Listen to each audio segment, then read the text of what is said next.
हितમાં ડુંગળી પર નિકાસ પ્રતિબંધ હટાવવાનો નિર્ણય ભલે સરકારે લીધો, પરંતુ ખેડૂતો આ નિર્ણયથી જરાય ખુશ નથી। ડુંગળી પર નિકાસથી ભલે સરકારે છૂટ આપી હોય, પરંતુ રાજકોટના ધોરાજીના ખેડૂતોને આ નિર્ણય જરાય માફક નથી આવી રહ્યો। જ્યાં ખેડૂતોનો સરકાર પર વેપારીઓને લાભ કરાવવાનો આરોપ છે। ખેડૂતોનું માનવું છે કે જ્યારે ખેડૂતોને જરૂર હતી ત્યારે સરકારે નિકાસ પર પ્રતિબંધ લગાવ્યો, અને હવે જ્યારે ઉત્પાદન પૂર્ણ થઈ ગયું છે, ખેડૂતોએ ડુંગળી વેચી મારી છે, ત્યારે નિકાસ પર પ્રતિબંધ હટાવતા ખેડૂતોને જરાય લાભ નહીં થાય। આપ પણ સાંભળો આ ખેડૂતો શું કહી રહ્યા છે।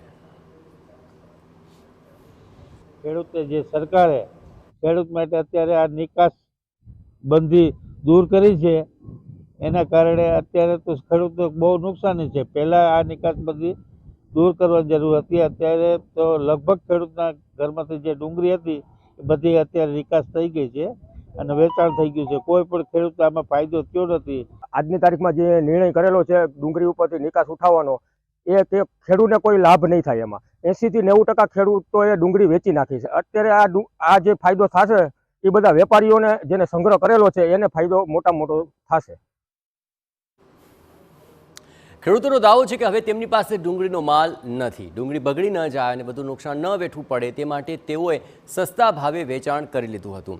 વેચાણ કર્યા બાદ હવે સરકારે કરેલા નિર્ણયથી સંગ્રહખોરોને લાભ થશે।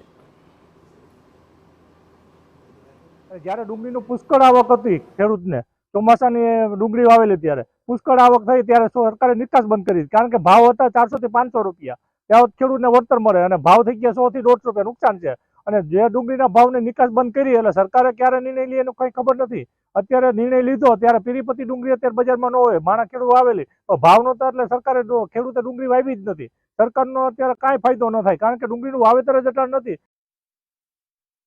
અત્રે મહત્વપૂર્ણ છે કે રાજ્યમાં 300 લાખ મેટ્રિક ટનથી વધુ ડુંગળીનું ઉત્પાદન થયું છે, અને એવા સંજોગોમાં માત્ર 3 લાખ મેટ્રિક ટન ડુંગળીની નિકાસની છૂટ અપૂરતી હોવાનો મત પણ ખેડૂતો વ્યક્ત કરી રહ્યા છે।